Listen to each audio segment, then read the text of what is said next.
कुंदन पाहन झारखंड का सबसे कुख्यात माओवादी कमांडर माना जाता था।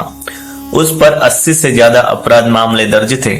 पुलिस अधिकारियों, राजनेताओं, ग्रामीणों और ठेकेदारों की हत्या में उसका नाम आता था। झारखंड के कई जिले जैसे रांची, खूंटी, गुमला, चाईबासा में उसके नक्सली नेटवर्क बनाए रखे थे। पुलिस और सरकार लंबे समय से उसकी तलाश में थी। उस पर करोड़ों का इनाम भी रखा गया था। लगातार पुलिस अभियान, सीआरपीएफ और झारखंड जगुआर की दबिश के कारण कुंदन पाहन और उसके संगठन की ताकत कम होने लगी थी। जंगलों में पुलिस और नक्सलियों की मुठभेड़ बढ़ गई थी। उसके कई साथी या तो मारे गए या गिरफ्तार किए गए। संगठनों में फूट पड़ गई और वे सब अलग थलग बिखर गए। सरकार ने झारखंड के नक्सलियों के लिए समर्पण और पुनर्वास नीति बनाई थी।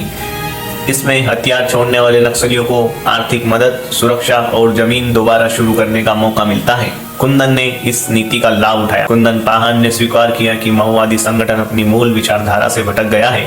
अब यहाँ गरीब आदिवासी के हक की लड़ाई नहीं, बल्कि केवल हत्या, रंगदारी और वसूली का खेल बन गया था। इस भ्रष्ट और हिंसक रास्ते से वहाँ खुद भी निराश था। डीआईजी अमूल वेणुकांत होमकार ने साफ कहा था कि अब नक्सलियों के पास दो ही रास्ते हैं, या तो मुख्य धारा में लौटकर आत्मसमर्पण करो या फिर पुलिस की गोली खाओ। यहाँ दबाव भी कुंदन के निर्णय का बड़ा कारण था। कुंदन लंबे समय से बीमार था और जंगलों में छिपकर इलाज नहीं हो पा रहा था। उसका परिवार भी चाहता था कि वहाँ सामान्य जीवन जिए। पुलिस ने उसे यहाँ भरोसा दिलाया कि उसके परिवार को सुरक्षा और सम्मान मिलेगा। 2017 में कुंदन पाहन ने अपने साथियों और हथियारों के साथ आत्मसमर्पण किया। उसने डीजीपी और पुलिस अधिकारियों के सामने हथियार रखे। इसके बाद पुलिस ने अधिकारी तौर पर घोषणा की कि राज्य का सबसे बड़ा माओवादी कमांडर अब हथियार छोड़ चुका है। आत्मसमर्पण के बाद उसे सरकारी पुनर्वास योजना में शामिल किया गया। कुंदन पाहन ने आत्मसमर्पण इसलिए किया क्योंकि संगठन भटक चुका था। पुलिस का दबाव, लगातार मुठभेड़ से बचना मुश्किल हो गया था। सरकार ने पुनर्वास और नई जिंदगी का विकल्प दिया। बीमारी और पारिवारिक कारणों ने उसे हथियार छोड़ने पर मजबूर कर दिया। आत्मसमर्पण के बाद कुंदन पाहन को जेल भेजा गया। उस पर हत्या, अपहरण, रंगदारी, ब्लास्ट और पुलिस मुठभेड़ में जैसे 80 से ज्यादा केस दर्ज थे। झारखंड के अलग अलग जिलों की अदालतों में उसके केस चले। जेल में रहते हुए भी उसने कई बार कोर्ट में कहा कि अब मैं हिंसा का रास्ता नहीं, शांति का रास्ता चुन चुका हूँ। झारखंड सरकार ने उसे आत्मसमर्पण की नीति के तहत झारखंड सरकार ने उसे आत्मसमर्पण नीति के तहत रिहेबिलिटेशन पैकेज देने की प्रक्रिया शुरू की। हालांकि उस पर कई गंभीर आरोप थे, इसलिए उसे तुरंत फायदा नहीं दिया गया। सरकार ने स्पष्ट किया कि जो नक्सली आत्मसमर्पण के बाद अपराध छोड़कर समाज से जुड़ेंगे उन्हें मदद मिलेगी, लेकिन हत्या और बड़े अपराधों के केस में उन्हें कानूनी निपटारा जरूरी है। कुंदन पाहन के परिवार वालों को भी आत्मसमर्पण से राहत मिली। पहले उसका परिवार गांव में पुलिस और नक्सलियों दोनों से दबाव झेलता था। आत्मसमर्पण के बाद हमेशा विवाद खड़ा किया। 2019 में जेल में रहते हुए पाहन ने तमाड़ सीट से विधानसभा कुंदन पाहन का आत्मसमर्पण झारखंड के नक्सली आंदोलन के लिए बड़ा झटका था।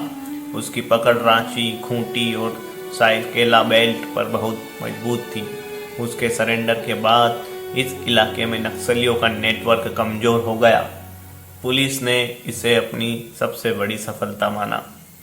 जेल में कुंदन पाहन ने कई बार यह स्वीकार किया कि हिंसा ने सिर्फ विनाश दिया, असली शक्ति शिक्षा और समाज सेवा में है। उसने पढ़ाई शुरू की और सामान्य कैदियों से घुलने मिलने लगा।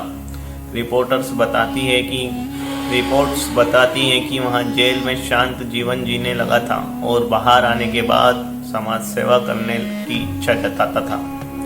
कुंदन पाहन आज भी जेल में बंद है और उसके मुकदमे चल रहे हैं। कई गंभीर मामलों में वहाँ सजा पा चुका है। कुछ मामलों का फैसला आना बाकी है। वहाँ अब नक्सली गतिविधियों से पूरी तरह अलग है और मुख्य धारा में लौटने की कोशिश कर रहा है। कुंदन पाहन की कहानी हमें यहाँ सिखाती है, चाहे कितना भी बड़ा उग्रवादी क्यों ना हो, अंत में हिंसा से थककर उसे मुख्य धारा में लौटना ही पड़ता है। सरकार की नीतियां, परिवार का दबाव, पुलिस की रणनीति और खुद की समझ, ये सब मिलकर किसी को हथियार छोड़ने पर मजबूर कर सकते हैं। कुंदन पाहन अब दहशत का दूसरा नाम नहीं बल्कि एक बीते हुए दौर की याद बन चुका है।